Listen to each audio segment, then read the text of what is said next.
My wife handed me divorce papers on a Tuesday morning and smiled while she did it. What she didn't know, I'd already hired a lawyer 4 months before she did. That single sentence is the whole story. Everything else is just how we got there and what I did next. Before I tell you what was in that folder she never found, hit subscribe, because this channel is where the quiet ones always win. Let's go back to the beginning. My name is Ethan Carter, 36 years old, structural engineer, married to Melissa for 11 years. We had the life people post about a house in the suburbs, 2 dogs, a Sunday routine of pancakes and football. Friends used to tell us we were the couple that actually made it look easy. I believe that too. I never once thought about divorce. Not until the night I picked up her phone by accident, thinking it was mine. One notification, one name I didn't recognize, Derek, and a message that read, "Can't wait till he's out of the picture." I stood in that kitchen for almost a full minute, just staring at the screen. My first instinct was to wake her up right then and demand an explanation. But something stopped me. Some quiet, cold part of me said, if you confront her now, she gets to control the story. So I set the phone back exactly where I found it, and I went to bed like nothing happened. I didn't confront her. I didn't yell. I did something worse. I got quiet. For the next 4 months, I became a ghost in my own marriage. I smiled at dinner. I asked about her day. I kissed her goodnight. And every single day, when she left for work, I collected one more piece of the truth. It started small. A bank statement showing recurring withdrawals to a storage facility I'd never heard of. Then, a second phone bill, hidden in a folder on the shared computer labeled taxes. A number I didn't recognize, with call logs stretching back almost a year. Then her calendar app, synced accidentally to our smart TV, showing hotel check-ins on nights she told me she was at her sister's helping with the kids. I started keeping a private notebook. Dates, times, screenshots, photographs of receipts left in coat pockets. I wasn't building a case out of anger. I was building it out of self-preservation. Eventually, I hired a lawyer named Patricia Voss, the best in the state. The kind of lawyer people whisper about in courtrooms. When I sat across from her the first time, she asked me what I wanted. I told her one thing. I don't want revenge. I want the truth on paper before she ever thinks to ask for it. Patricia didn't blink. She'd heard versions of this story before. Then we do this quietly, she said. No confrontation, no accusations, just documentation.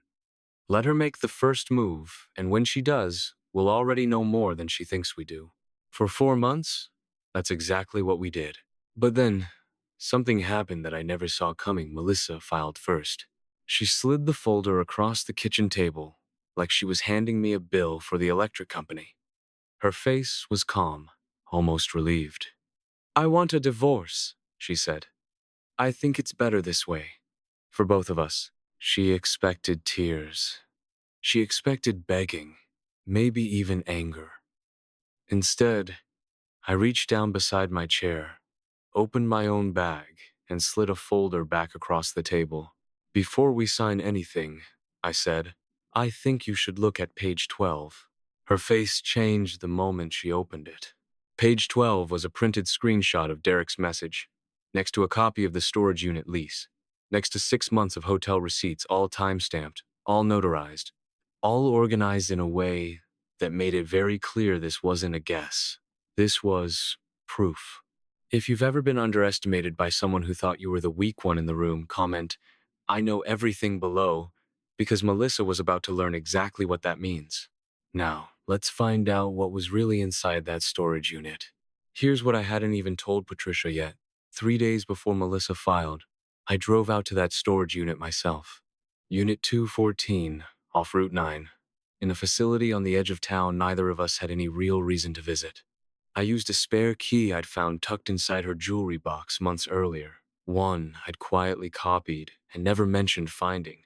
Inside wasn't just Derek's things. The way I expected: old clothes, a few boxes, evidence of the affair. It was documents. My documents. copies of my life insurance policy, a printed article titled Protecting Your Assets in a Contested Divorce, and a folder labeled with my full name, dated almost a full year back. She hadn't just been having an affair. She'd been planning this exit planning against me specifically for 12 months, long before I ever suspected a single thing, which meant one very unsettling question I couldn't shake.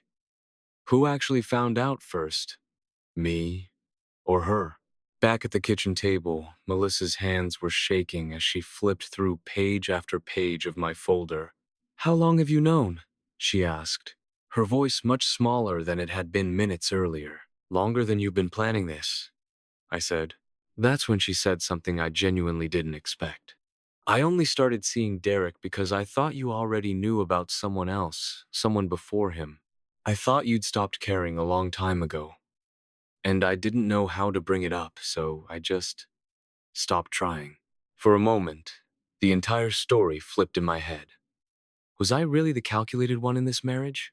Or had I just uncovered a second betrayal stacked on top of the first, something even older than I realized? Patricia had warned me about this exact possibility months earlier, during one of our late-night calls. She called it the second lie inside the first one.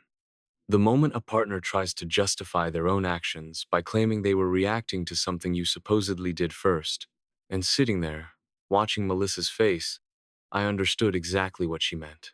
This is the part where everything gets decided, and if you want to see how this ends, make sure you're subscribed.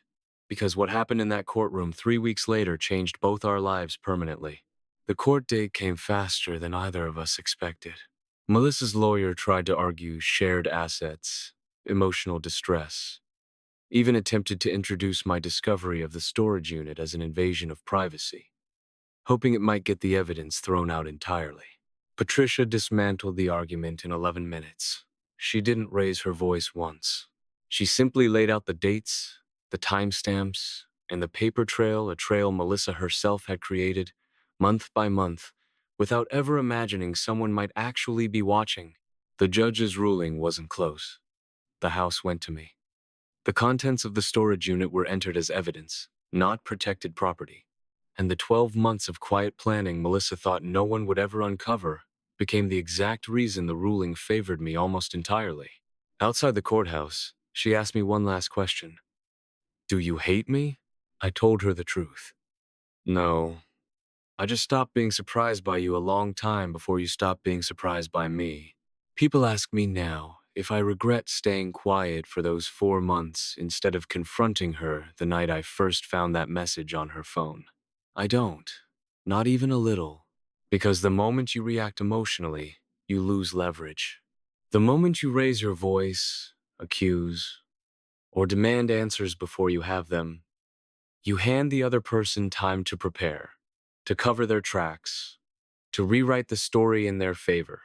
But the moment you go quiet and gather the truth instead, you take control of a situation, even one you never asked to be part of. Melissa didn't lose the marriage the day she slid those papers across the kitchen table. She lost it the day, 12 months earlier, when she decided I was too simple, too trusting, too distracted to ever notice what she was building behind my back. And by the time she finally realized how wrong that assumption was, the only thing left to sign had already been decided for her, long before she ever sat down at that table. If this story kept you hooked till the very end, you're exactly who this channel was built for. Subscribe, turn on notifications, and drop a comment telling me what you would have done in my position, stayed quiet and calculated like I did, or confronted it head on the moment you found that first message. I read every single one. See you in the next story.